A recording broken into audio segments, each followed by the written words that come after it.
Hi guys, mga lodi, today's video meron tayong panibagong unit, isang Bios 2017.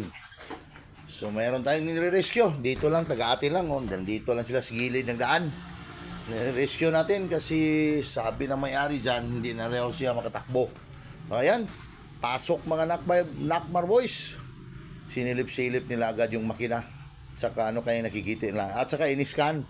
Tapos sinilip yung makina, in-scan nila automatic, in-scan nila. So nagmamadali yung mga Nakmar boys dyan dahil sa sobrang init. So ano kaya nakikita na sa loob ng sasakyan. So ito, okay. So kahit anong engage dyan, yun kasi yung problema nila, nakailaw, umiilaw yung check engine yata yon. Tsaka yung cambio niya, kahit anong gawin, lagay mo sa park, lagay mo sa drive, park pa rin na naka-indicate sa dashboard. So dahil sa nainitan yung mga Nakmar boys natin dyan, so tinulak nila, hanap sila ng masisilungan kasi nandyan na sila sa tabi ng daan. Alam mo na, rescue. So tinulak-tulak nila, hanap sila ng masisilungan. Ito mas maganda dito kasi nandyan sa ilalim ng kahon ng puno. Ngayon, nandyan si Mr. Dangsky dyan at saka si Mr. Ayan Magusara. So ano kaya ang gagawin nila dyan? Panonood lang tayo, huwag pumikit. Panoorin natin sila kung paano nila ginawa. At least yung mga may-ari naman, lalong-lalo na sa mga automatic kagaya nito, magka-idea kung magka-encounter sila ng mga ganitong problema. So ang problema nito, yung kanyang shifting gear, ilagay mo sa drive, yung nandyan sa dashboard, panel gauge, spark pa rin, parang hindi kumagat.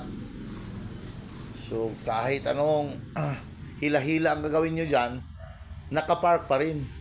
So dinismantle nila agad, ano ka lang nakikita na. So parang palagi na itong meron na tayong encounter ng mga ganitong klaseng problema.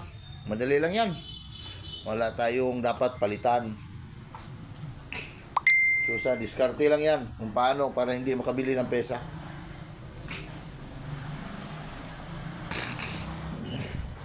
Yun, sinilip-silip sa dalawang taga Nakmar boys. Yung videographer natin walang iba kundi si Mr. Jose Pangate. Ayun, parang na-dismantle na yung cover sa shifting gear, shifter lever, kumbaga, yun, dismantle na. Ano kaya nakikita nila dyan? So at least yung mga may-ari dyan, pag magka-encounter kayo ng katulad nito nga problema, meron na kayong idea. Yung purpose natin, bakit tayo nagbablog is para makabigay tayo idea sa ibang mga mekaniko at saka may-ari ng sasakyan. At saka yung gustong mekaniko din, magka-idea sila sa atin dahil sa video natin. So ayun, ginagawa na sa mga Nakmar boys dyan.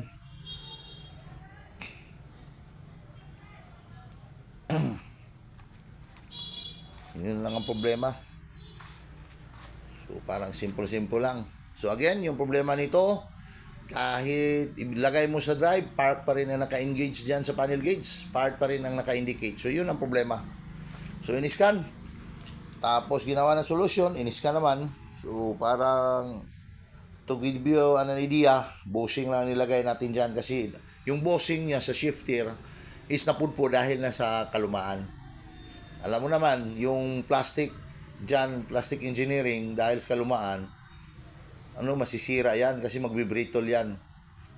So yun ang problema niya. Kaya nga, nasira na yung bushing, hindi na maka-engage yung cambio. So naglagay lang tayo ng bushing pan-temporary. Sinabihan natin yung may-ari dyan, yun lang muna ang gagawin. Pero kung gusto mong ibalik sa original, kailangan tayo mag-order ng bushing kasi temporary lang nilagay natin yan, guma. Yung may guma nating nilagay dyan, yung may rubber. So ayun, try natin. So binabalik na, parang okay na yata, nakabitan na nila na panibagong bushing na pang temporary. Kasi sabi ng may-ari, temporary lang daw, at least magagamit niya yung sasakyan. Siya na daw mag-order dyan. So, base sa gusto niya, sinunod natin, siyempre, siya ang may-ari. So, susundin natin yung customer kung anong gusto nila. Huwag nating susungitan kasi hindi tayo makapag-bill pag susungitan natin. So, yun ang gusto nila, temporary lang muna ilagay para magamit yung sasakyan. Kaya nga, sinunod natin. But at least may idea siya nga temporary lang yan. Kailangan talaga palitan.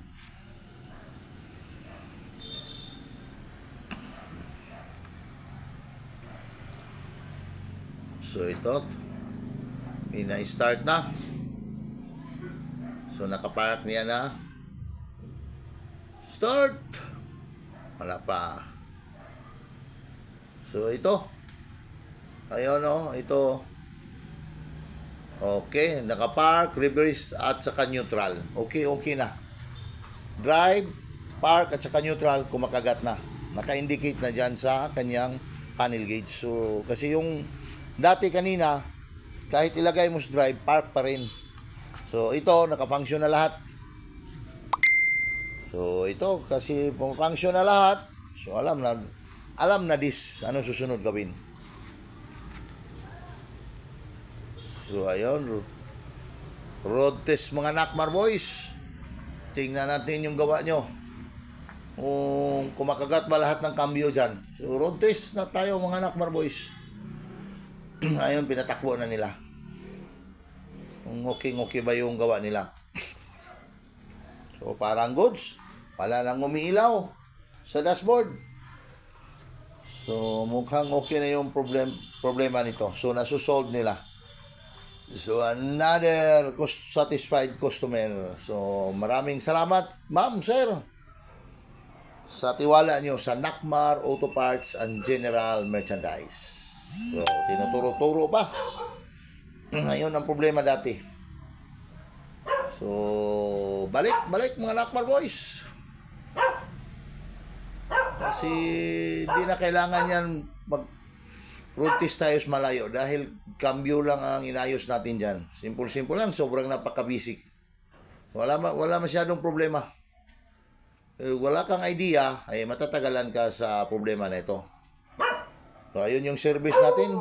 So, kasi okay na, balik na yung mga Nakmar boys. Ayan, payusi-yusi pa. Relax lang muna kasi nasusolve yung problema. So, hanggang dito lang. Maraming salamat.